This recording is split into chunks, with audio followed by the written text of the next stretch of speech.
Ce point de presse qui annonce le recours en demande de révision de M. Ousmane Sonko est porteur d'une bonne nouvelle et d'une espérance pour le peuple sénégalais, pour la diaspora sénégalaise, pour l'Afrique et pour le monde entier. Pour tous ceux qui ont tremblé pour ce minuscule pays de 196 722 km² seulement, ce pays qui a failli basculer pour longtemps encore dans la tyrannie de ceux qui tenaient le pouvoir, les compradors supports de l'impérialisme occidental. Ce point de presse est aussi une bonne nouvelle pour ceux qui ont soutenu cet homme qui a été violenté, martyrisé, embastillé en violation de tous ses droits fondamentaux, Ousmane Sonko. Parce que ce dernier, qui a une dimension internationale, était seulement porteur d'une vision audacieuse pour l'Afrique et pour tous les peuples encore politiquement et économiquement asservis par des colonialistes surannés. Ousmane était l'homme qui a osé et qui a réussi. Ce point de presse est enfin un rappel que la lutte continue pour le peuple sénégalais et qu'il n'y aura pas de quartier pour des ennemis d'hier, connus ou encagoulés, intérieurs comme extérieurs. C'est une croisade du citoyen Ousmane Sonko, toujours contre le mensonge et pour la vérité, pour que jaillisse enfin la lumière sur l'une des plus grandes conspirations de l'histoire du Sénégal, pour confisquer la démocratie et la culture démocratique, pour confisquer les libertés, piller les ressources tranquillement et vassaliser des juges.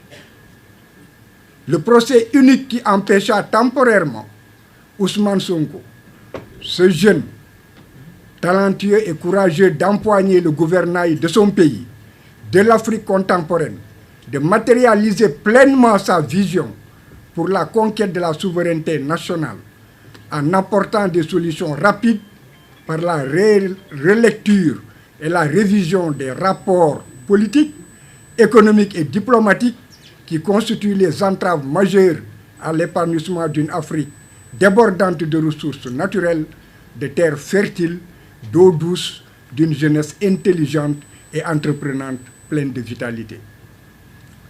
Demander la révision du procès, c'est un droit.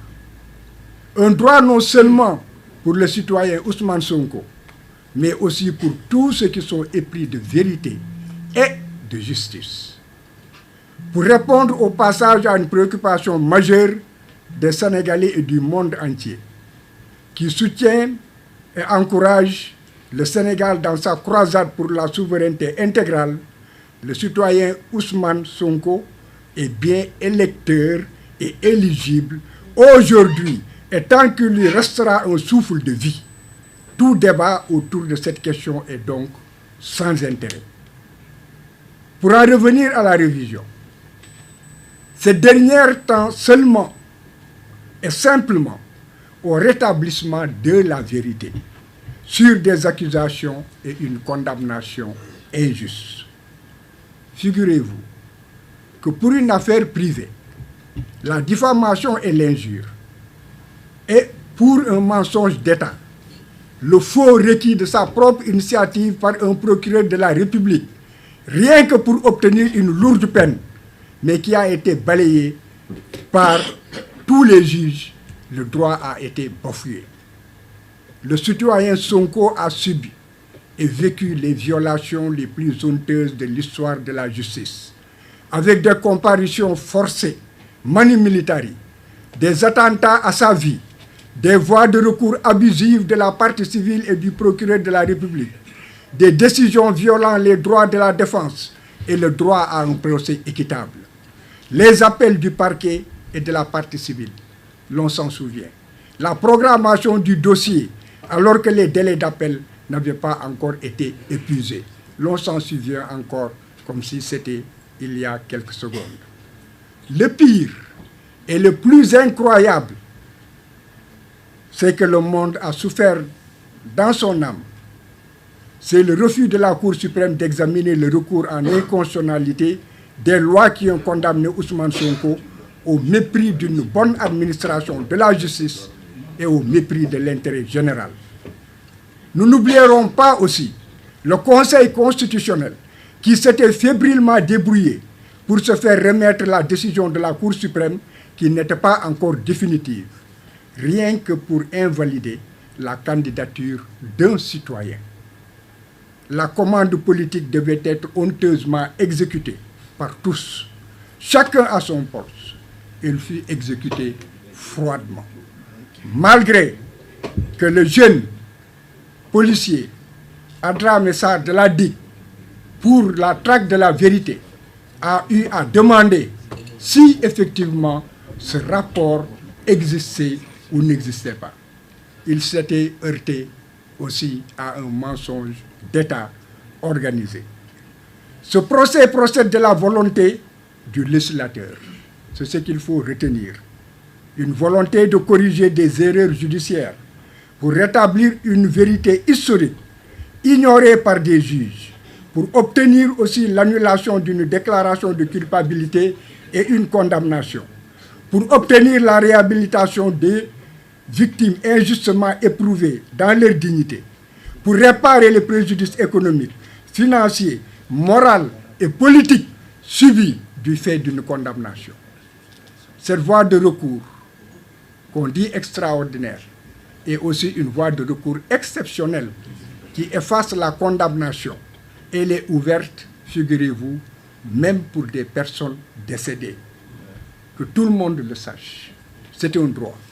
La révision du procès, qu'on comprenne que c'est le seul moyen offert à une victime d'une erreur judiciaire pour remettre en cause l'autorité de la chose jugée, pour l'annulation de la condamnation devenue définitive, parce qu'il n'y a plus de recours possible en droit.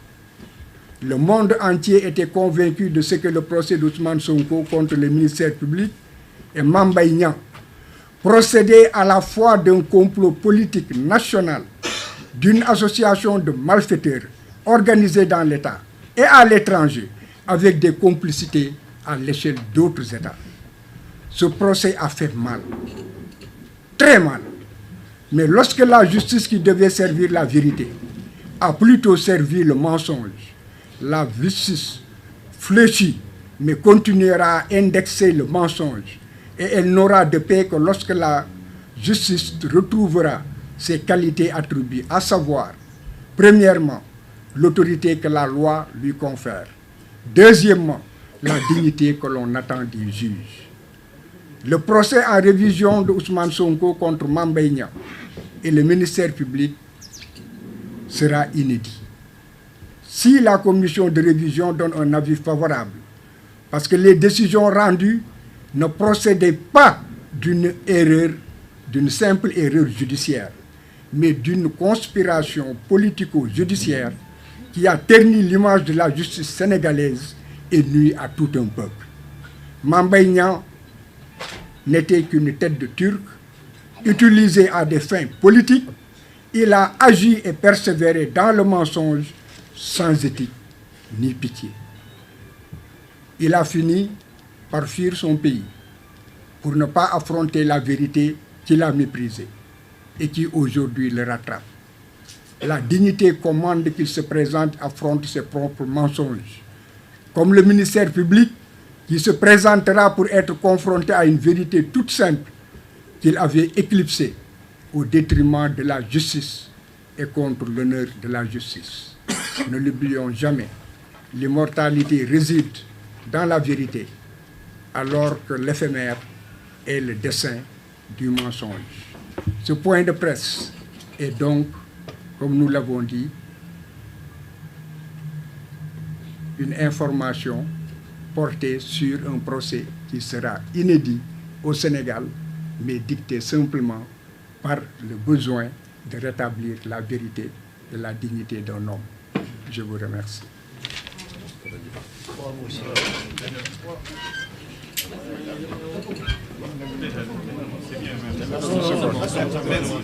Si vous voulez, je vais peut-être de faire une clarification qui s'impose.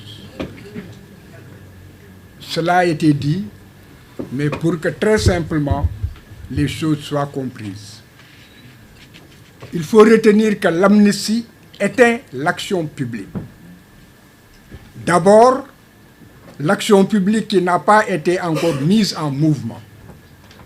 Ensuite, l'action publique qui est encore en cours, mais qui n'a pas été revêtue de l'autorité de la chose jugée.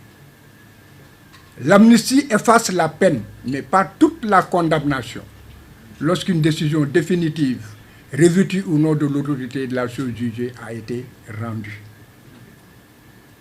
La révision, quant à elle, annule le jugement ou les arrêts de condamnation, de reconnaissance de culpabilité et de condamnation pénale et civile. L'amnistie efface donc la peine, mais pas la condamnation civile. La révision efface la peine, mais aussi les condamnations civiles. Elle ouvre encore le droit pour les personnes innocentées de retourner le bâton et de demander réparation du préjudice subi.